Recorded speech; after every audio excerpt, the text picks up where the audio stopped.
I ain't never made a call to Diddy. I got Diddy's number, just hit him up. Yo, Diddy, what up? Never happened. He told me he'd take me shopping. I looked at him like, what you just say? Woo. This is a tight one. And the winner is Eminem, the Eminem Show. Wait, he didn't just spell the word rapper and leave out a P, did he? Yep. You really hate Sean Combs. Why would they be thinking that? Because of the things that you post on Instagram, Look at this, and let's stop for a second and do say that I hated him enough to hire his kids, and we've never done anything to each other. So it's just competitive energy and things that you say about other artists while you're in hip-hop culture. You guys don't need to worry about me getting revenge from Diddy. I've got 3 moves that make sure he'll never be able to come after me or my family. First, I personally reached out to the victims' legal teams. The real reason he's not getting out is those buried cases behind the scenes. I provided legal funding for 7 victims who had been silent for years and brought in the top criminal attorneys in the country. Second, I bought up every potential post-release business deal he had lined up. I planned this 2 years in advance, so by the time he got sentenced and still had hope of getting out, every partner had already cut ties with him. Third, I don't just have evidence, I've got backups. This is an entire minefield that's been buried for 20 years. I uncovered every secret from the last 30 years. With testimonies from the victims, we interviewed over a dozen people he tricked, threatened, or violated. You think that's harsh? No. He destroyed other people's lives for decades. I'm just making sure he spends a few extra years in prison for it. I'm not afraid of his people, not afraid of his threats. I know he's still in there fantasizing about a comeback, but the truth is, he's never coming. Dallas Bishop T.D. Jakes has finally addressed the growing speculation surrounding his alleged presence at events reportedly hosted by Diddy. Recent reports suggest he may be preparing to pursue legal action against individuals who have publicly alleged his involvement. In the wake of headlines involving JayZ and Beyonce, Jakes has now become another prominent figure connected to efforts aimed at challenging sources tied to Diddy's ongoing controversy. The situation raises important questions. What role, if any, did he actually have at these gatherings? And what specific accusations are currently being circulated? It's good. Here we are. Hang tight, sir. He's ready to get the shit open. We break for y'all, all the people who prayed, all the people who tested, all the people who had prayer vigils, all the people who were concerned and said love and said notes. Just thank you.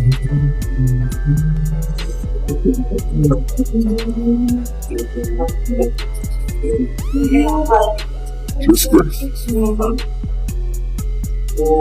Not afraid to die. Don't want to hurt my kids. The people who love me. The church hates me. Will call me for God in a second. On November 25th, Bishop T.D. Jakes filed a defamation lawsuit against Pastor Dwayne Youngblood, who had publicly accused him of misconduct that allegedly occurred when Youngblood was 18 years old. Youngblood claimed the incidents happened during church-related settings and stated that he possessed witnesses and phone records to support his allegations. The claims were serious and quickly gained national attention. Since that time, Bishop Jakes has also been referenced in legal filings connected to Diddy and was mentioned by comedian Cat Williams as part of the wider controversy. Can't even imagine being 18, 19 years of age. This person is killing it, and they're saying to you, come on in, let's talk. And so I did. I went in, we sat down at a very long dining room table in a room that she had, and for 2 hours, it was unbelievable. Pouring of heart, crying, him talking about my father, we talking about these scenarios, and I inwardly just knew I had finally found someone who could get it. Someone who understood. I'm sitting at this table, and for the first time talking to any man, I got tears coming down my face because somebody gets me. Somebody understood what I was going through. Well, after sitting there and having this long discourse with him, I finally look at my watch and I'm like, oh my goodness, I got to go. I got to get this car back to my mother. She's going to kill me. So I said to Bishop, I got to get up. And I got up from the table. He got up from the table. He walked around toward the way I had to exit quicker than I got over there. And when I started to walk past him, he pulled me to himself, wrapped his arms around me, and tried to kiss me. And in that moment, I literally died. I could not. I tell you, to this day, I can't remember how I got out of that place. But I remember driving home with all kinds of crazy thoughts and what in the world am I going to do now? And I finally get home, get in the house, get in the bed. I'm going to try to go to sleep. And I get to sleep and get up in the morning, and in the morning I step into our bathroom and my home phone rings. My mother answers the phone and she says to me, "Wayne, it's Elder Jakes." And I get on that phone, and when I get on that telephone, I can hear water. He is sitting in a bathtub, and in that thing he says to me, without any hesitation, "There's 3 things I need you to do. The first one is, when I come to Pittsburgh, you're going to be the only person I sleep with. The second one is, you can't sleep with anybody else because I don't want to give my wife anything. And thirdly, I will take care of you the rest of your life." I can't to this day remember how I got off that phone, but I do know I made a decision that I wasn't going to the service that night. And eventually I told my mother, "I'm not going to go to the service tonight." She says, No. You know we got a rule in this house. If we go, you go." I never told her what he had done. I went to church, and the most humiliating thing imaginable happened that night at church. Bishop Jakes, getting up to preach, speaks into that microphone. "I'm going to ask young minister Youngblood to read for me." And after all of that drama of the last 24 hours, I had to read. TD Jakes was also initially named in Lil Rod's lawsuit against Diddy, which included claims that Diddy may have relied on Jake's religious stature to help rehabilitate his public image. According to the complaint, Jakes allegedly used his influence through the Potter's house to assist in strengthening Diddy's reputation and expanding his access to influential circles. Although Jakes has firmly denied any wrongdoing, he has largely refrained from directly addressing claims about whether he attended Diddy's private events. Dallas pastor TD Jakes is named in a federal lawsuit against musician Sean Diddy Combs. It's filed by a producer that worked with Combs. It discusses how the singer planned to leverage his relationship with the bishop to soften the impact on his public image of Casey Ventura's lawsuit. Ventura is a former girlfriend of Combs who filed her own lawsuit in November alleging abuse, violence, and sex trafficking. Meanwhile, Combs' lawyer is criticizing the raids at 2 of the hip-hop mogul's homes in a federal sex trafficking investigation. He called them an unprecedented ambush. It comes as we're getting a new look inside Combs' LA house after the search by federal agents. Carter Evans has details about what the feds have uncovered so far. Guns, cell phones, and other electronics are among the items taken from the homes of music mogul Sean Diddy Combs, according to a source familiar with the search warrant performed by federal agents at his properties in Los Angeles and Miami. TMZ says this video shows the aftermath of the raid inside Combs' LA mansion. Drawers empty, documents scattered, and safes open and searched. Hours after the raid started, Combs was seen walking around the Miami Opa-locka airport, according to TMZ, which also obtained this video. Later, at the same airport, authorities arrested Combs' associate, Brendan Paul, and charged him with drug possession. In a civil suit filed against Combs by former music producer Rodney Jones, Paul was accused of being a drug and gun mule who allegedly aided Combs in sex trafficking. Yesterday, Diddy's lawyer called the law enforcement action nothing more than a witch hunt based on meritless accusations made in civil lawsuits. Could this federal investigation have come out of these private lawsuits? Oh, absolutely. If it involves sex trafficking. or drugs or weapons or other illegal behavior. Lori Levinson is a former federal prosecutor. They've decided this is worth a lot of resources across the country. So once they've done these searches, they have evidence to follow up on. And if they've got it, they'll move on it.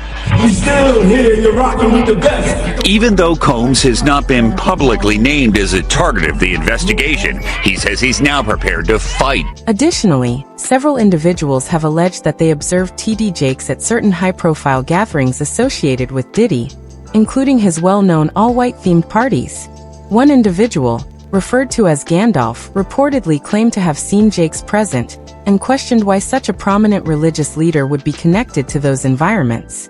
In prior remarks, Gandalf also implied that some pastors maintained undisclosed ties to Diddy's inner circle, suggesting that certain public religious personas may not fully reflect private associations. How certain people act after one drink, 2 drinks. And if those girls was drinking out those bottles that he said Diddy laced, and he could show on camera, and he could show that some people had passed out, or some people were acting a certain way after they had those drinks, he won his case on that one. When you was around Diddy, was he doing drugs, like party drugs, like ecstasy and stuff like that?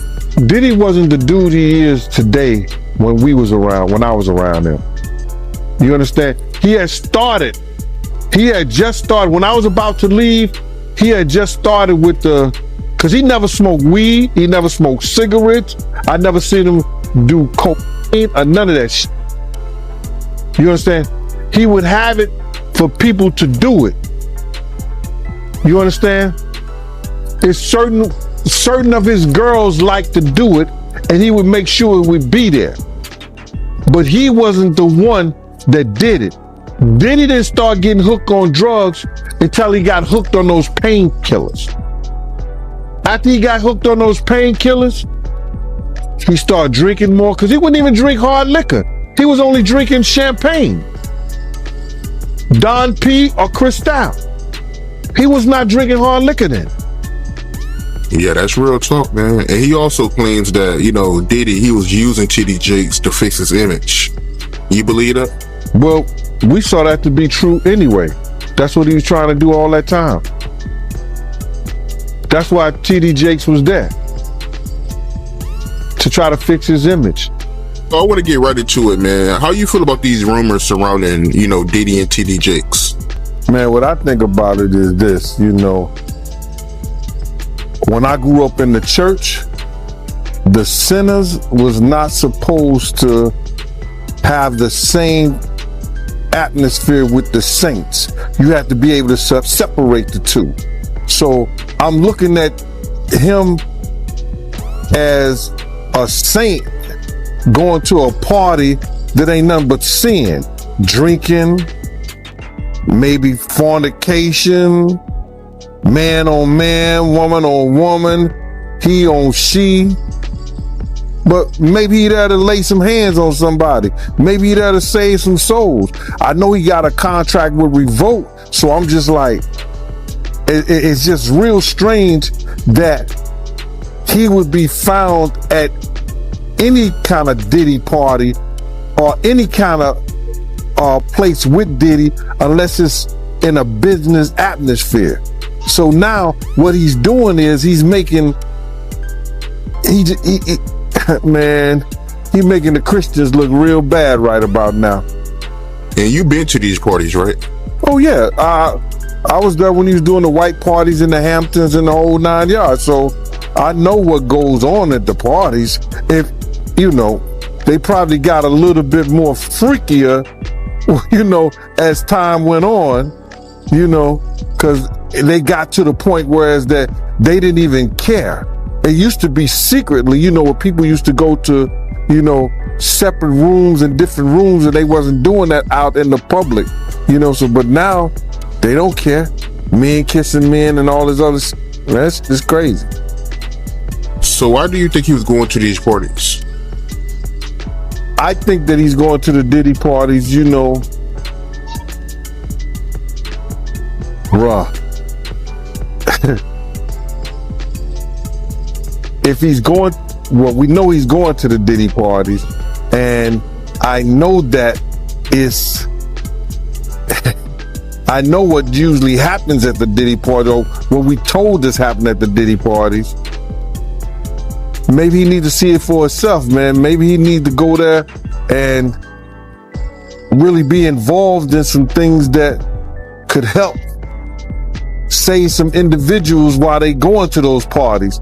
Or maybe he just going to, man, it's hard to even talk about. Why would you find a religious man, you know, when you know that the saints supposed to separate themselves from the sinners? And why would a religious man like himself be at a party which ain't nothing but sin that's going on, bro? Whether it's drinking, maybe fornicating, maybe, like I said, men on men, women on women. It's hard to put in perspective unless he's involving himself what is actually going on at the parties. It's hard, brother. Bruh, you know, you can't, I really don't know why, as a spiritual advisor to him, that they buddy while he got a party with him like that and be at his parties. It's got to be, maybe it's something more that... Diddy, widely recognized for carefully managing his billion-dollar brand, has historically placed strong emphasis on maintaining his public reputation. Reports have suggested that he contributed substantial donations to TD Jakes' megachurch, with allegations that Jakes may have supported Diddy's image in return. Since being referenced in legal proceedings, sources claim Jakes has faced significant public pressure and was at one point reported to have nearly collapsed while speaking publicly. Individuals close to him indicate that he is concerned about becoming further entangled in the broader legal matters and is attempting to navigate the situation with discretion.